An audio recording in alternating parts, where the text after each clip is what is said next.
नमस्कार, मैं हूं अंकुर और आप देख रहे हैं सत्य हिंदी बुलेटिन। एक नजर डाल लेते हैं अब तक की खबरों पर। पीएम मोदी और गुजरात दंगों को लेकर बनाई गई बीबीसी की डॉक्यूमेंट्री को लेकर हो रहे विवाद के बीच ब्रिटेन की सरकार ने बीबीसी को एक स्वतंत्र मीडिया आउटलेट बताया है।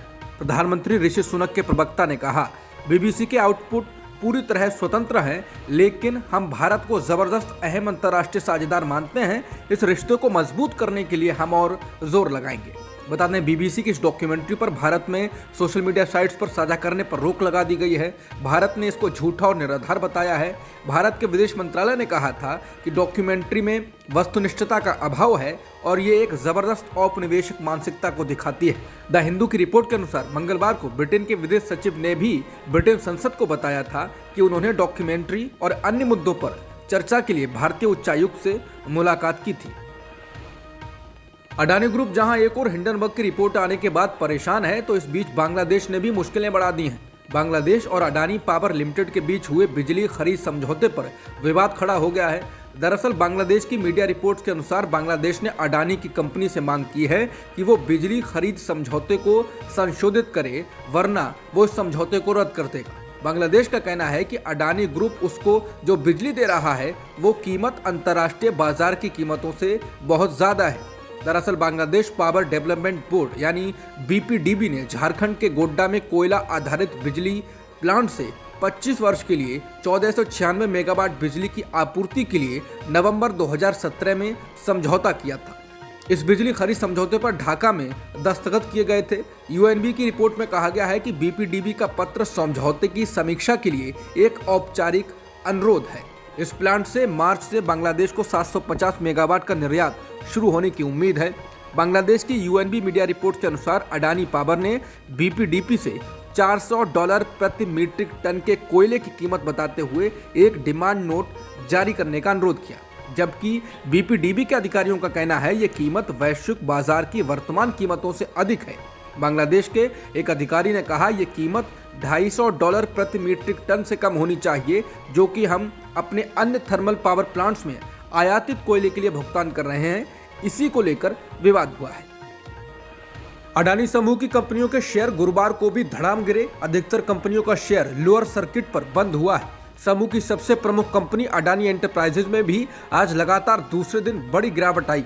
दोपहर 1:30 बजे तक इसके शेयर में 19% से ज्यादा गिरावट आई। एक दिन पहले यानी बुधवार को तो इसके शेयरों में 28% से ज्यादा गिरावट आई थी। हिंडनबर्ग रिसर्च की रिपोर्ट के बाद से अडानी कंपनियों के शेयरों की कीमतें धड़ाम गिरी हैं और इससे अब तक $1 खरब यानी करीब 82 खरब रुपए का नुकसान हुआ है।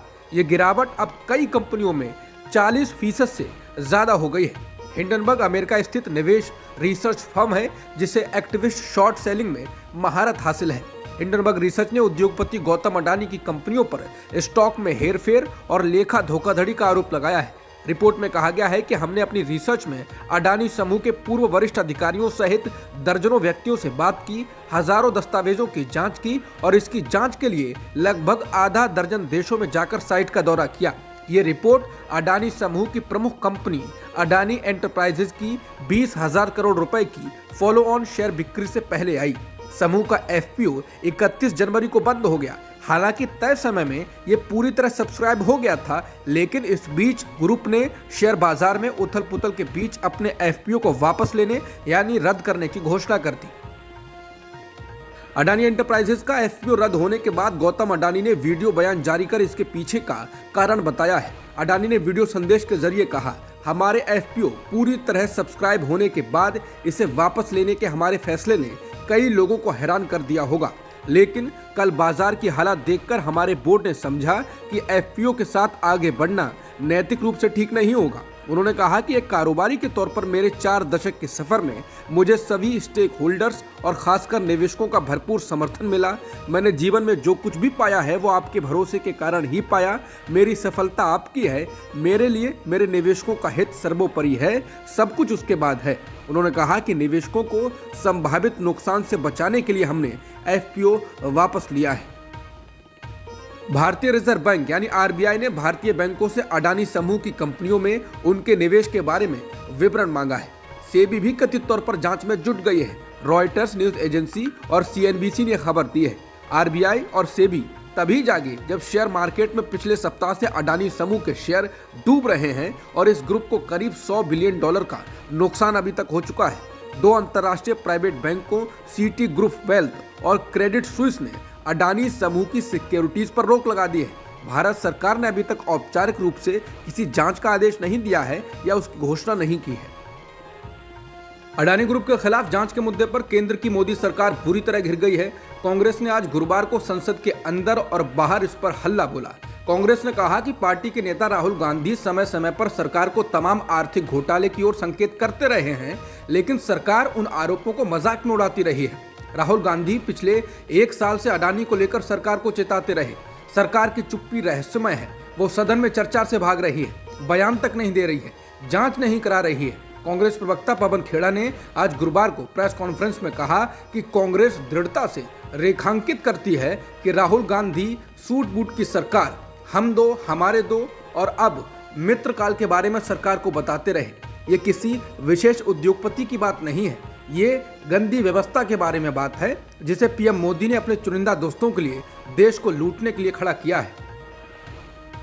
अडानी ग्रुप की कंपनियों के शेयर लगातार गिर रहे हैं और इस घटना के कारण भारतीय शेयर बाजार भी सहमा हुआ है। आज निफ्टी 0.03% गिरकर 17,610 पर बंद हुआ तो सेंसेक्स 0.38% बढ़कर 59,932 के स्तर पर बंद हुआ।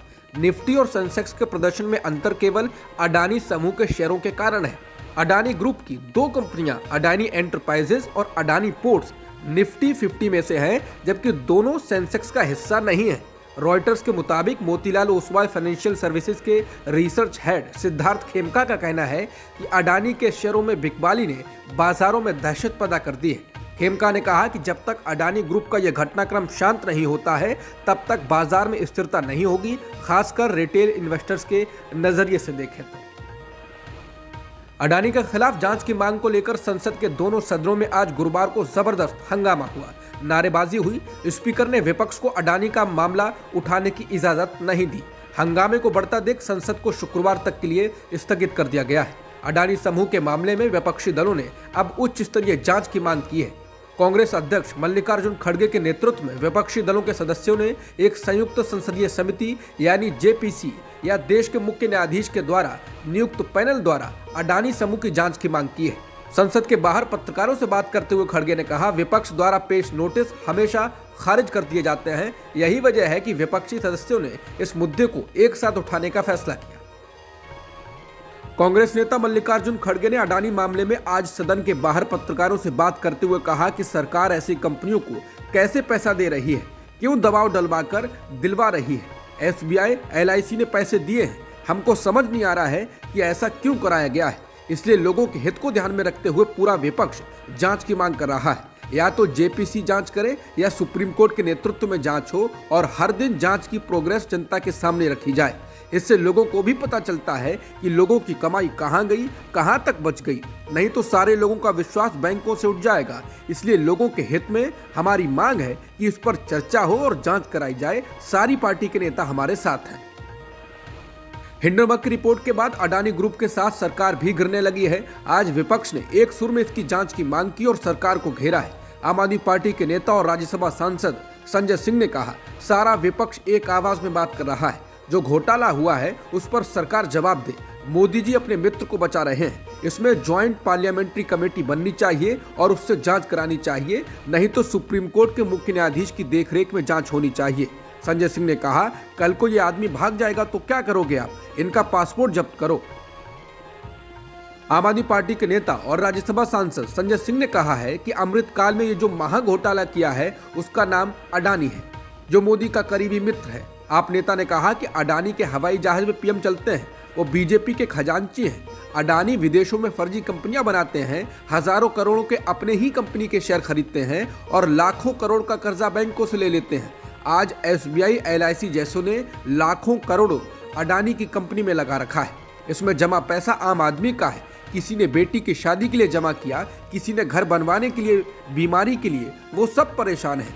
आज एलआईसी, एसबीआई डूब रही है, लोगों का पैसा डूब रहा है, लेकिन मोदी जी चैन से सो रहे हैं।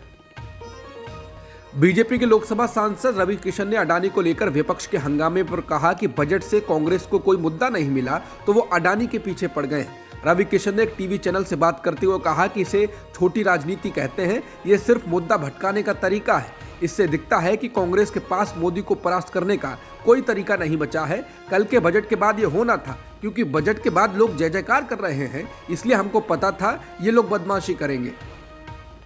यूनिफॉर्म सिविल कोड यानी समान नागरिक संहिता को लेकर केंद्र सरकार ने राज्यसभा में अहम बयान दिया है। केंद्र सरकार ने कहा कि अभी इसको लेकर फिलहाल कोई फैसला नहीं हुआ है। कानून मंत्री किरण रिजिजू ने लिखित जवाब में बताया, केंद्र सरकार ने 21वें लॉ कमीशन से यूनिफॉर्म सिविल कोड से जुड़े मुद्दों को देखने और सिफारिशें देने की गुजारिश की थी। 21वें लॉ कमीशन का कार्यकाल 31 अगस्त 2018 को खत्म हुआ था। ऐसे में लॉ कमीशन की ओर से बताया गया है कि यूनिफॉर्म सिविल कोड का मामला 22वें लॉ कमीशन के समक्ष उठाया जा सकता है। कानून मंत्री ने कहा, इसी के चलते यूनिफॉर्म सिविल कोड लागू करने को लेकर फिलहाल कोई फैसला नहीं हुआ है। आरएसएस के सरकार्यवाह दत्तात्रेय होसबले ने कहा है कि अगर किसी ने दबाव में आकर बीफ खाया है और धर्म छोड़ दिया है तो उसके लिए दरवाजे बंद नहीं हुए हैं, वो आज भी लौट सकते हैं। होसबले ने बुधवार को राष्ट्रीय स्वयंसेवक संघ कल, आज और कल विषय पर दीनदयाल स्मारक व्याख्यान में ये बात कही। होसबले ने कहा कि भारत में रहने वाले सभी लोग हिंदू हैं क्योंकि उनके पूर्वज हिंदू थे। उनकी पूजा का तरीका अलग हो सकता है, लेकिन उन सभी का डीएनए एक ही है। उन्होंने आगे कहा कि संघ केवल शाखा लगाएगा, लेकिन संघ के स्वयंसेवक सभी काम करेंगे। बता दें, संघ प्रमुख मोहन भागवत भी यही बात कह चुके हैं कि भारत में रहने वाले सभी लोगों का डीएनए एक ही है। रामचरितमानस पर राजद और सपा नेताओं के विवादित बयानों के बाद विश्व हिंदू परिषद मैदान में आया है। विश्व हिंदू परिषद ने चुनाव आयोग से मांग की है कि इन दलों की मान्यता रद्द कर दी जाए। वीएचपी ने ट्वीट कर इस मामले पर अपना बयान जारी किया है। वीएचपी के प्रमुख आलोक कुमार की ओर से कहा गया है कि उनका एक उच्च स्तरीय प्रतिनिधिमंडल जल्द ही चुनाव आयोग से मिलकर इन दोनों दलों की मान्यता रद्द करने की मांग करेगा। आलोक कुमार ने आरोप लगाया है कि वो आयोग को बताएगा कि इन दलों ने संविधान के पंथ निरपेक्ष और लोकतांत्रिक मूल्यों का उल्लंघन किया है। बता दें, रामचरितमानस पर विवाद सबसे पहले राजद के नेता डॉक्टर चंद्रशेखर ने शुरू किया था। उन्होंने रामचरितमानस को समाज में विभाजन पैदा करने वाला बताया। इसके बाद सपा के नेता और पूर्व केंद्रीय मंत्री स्वामी प्रसाद मौर्य ने भी रामचरितमानस की आलोचना की और इसके कुछ हिस्से को बैन करने की मांग की। उन्होंने कहा कि इसमें पिछड़ी जातियों को लेकर अपमानजनक भाषा का इस्तेमाल किया गया है। महाराष्ट्र विधान परिषद के चुनाव में बीजेपी को अपने महत्वपूर्ण गढ़ में नागपुर में झटका लगा है। इस सीट पर विपक्षी महाविकास अघाड़ी गठबंधन के उम्मीदवार ने बीजेपी के उम्मीदवार को हरा दिया है। इस सीट पर एमबीए गठबंधन के सुधाकर अदबले ने भाजपा समर्थित नागो गनार को हराकर नागपुर शिक्षक सीट जीत ली। ये हार बीजेपी के लिए एक बड़ा झटका है, क्योंकि नागपुर में आरएसएस का मुख्यालय है और यहीं से नितिन गडकरी और डिप्टी सीएम देवेंद्र फडणवीस आते हैं। शिंदे गुट के बीजेपी के साथ जाने के बाद हुए इस चुनाव में एमबीए का जीतना बड़ा संकेत है। बता दें, 5 परिषद सदस्यों का 6 साल का कार्यकाल 3 शिक्षकों से और 2 स्नातक निर्वाचन क्षेत्रों से 7 फरवरी को समाप्त हो रहा है और आगामी रिक्तियों को भरने के लिए 30 जनवरी को मतदान हुआ था। फिलहाल गिनती जारी है और अमरावती डिवीजन से महाविकास अघाड़ी उम्मीदवार धीरज लिंगाड़े आगे चल रहे हैं। मौजूदा विधायक और बीजेपी प्रत्याशी रंजीत पाटिल पीछे चल रहे हैं। इसके अलावा कोंकण शिक्षक निर्वाचन क्षेत्र में बीजेपी प्रत्याशी ज्ञानेश्वर महात्रे ने बलराम पाटिल को हराया है, ऐसी खबर आ रही है। आगामी मेघालय और नागालैंड चुनाव के लिए उम्मीदवारों की घोषणा बीजेपी ने कर दी है। बीजेपी ने इस महीने होने वाले मेघालय विधानसभा चुनावों की सभी 60 सीटों पर अकेले चुनाव लड़ने का फैसला किया है, तो नागालैंड में पार्टी एनडीपीपी के साथ मिलकर चुनाव लड़ रही है। नागालैंड में वो 60 सीटों में से सिर्फ 20 सीटों पर चुनाव लड़ेगी। दोनों राज्यों की कुल 80 सीटों के लिए बीजेपी ने अपने उम्मीदवारों के नामों का ऐलान कर दिया है। नागालैंड में बीजेपी 20 सीटों पर और एनडीपीपी 40 सीटों पर चुनाव लड़ेगी। Indian railway management service exam 2023 का आयोजन अब यूपीएससी करेगा। समाचार एजेंसी पीटीआई के मुताबिक रेल मंत्रालय ने गुरुवार को एक बयान जारी कर इस बदलाव के बारे में जानकारी दी है। पहले कहा गया था कि 2023 में इंडियन रेलवे मैनेजमेंट सर्विस में भर्तियां इसके लिए आयोजित होने वाली एक खास परीक्षा के जरिए होंगी, लेकिन अब यह फैसला बदल दिया गया है। मंत्रालय ने इस फैसले में बदलाव की कोई वजह नहीं बताई है।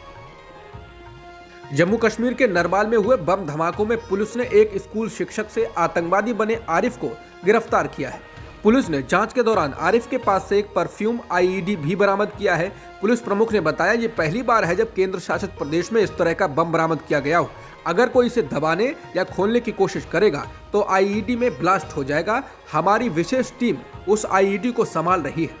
जम्मू कश्मीर के पुलिस महानिदेशक दिलबाग सिंह ने गुरुवार को बताया कि वैष्णो देवी तीर्थयात्रियों को ले जा रही बस में विस्फोट सहित कई और विस्फोट करने के आरोप में शिक्षक से आतंकवादी बने एक व्यक्ति आरिफ को गिरफ्तार किया गया है। जम्मू के नरवाल में हुए 2 बम विस्फोटों के बाद चल रही जांच में रियासी जिलों के निवासी आरिफ को गिरफ्तार किया गया।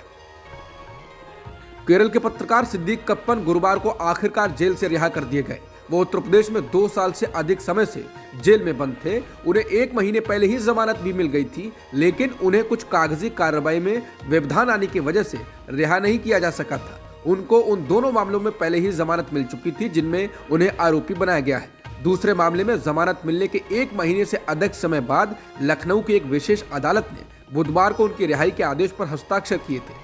सत्र न्यायाधीश लखनऊ द्वारा हस्ताक्षर किए गए रिहाई आदेश में जिला जेल अधीक्षक को निर्देश दिया गया था कि यदि कप्पन किसी अन्य मामले में वांछित नहीं है तो कंपन से निजी मुचलका प्राप्त कर उन्हें रिहा कर दिया जाए।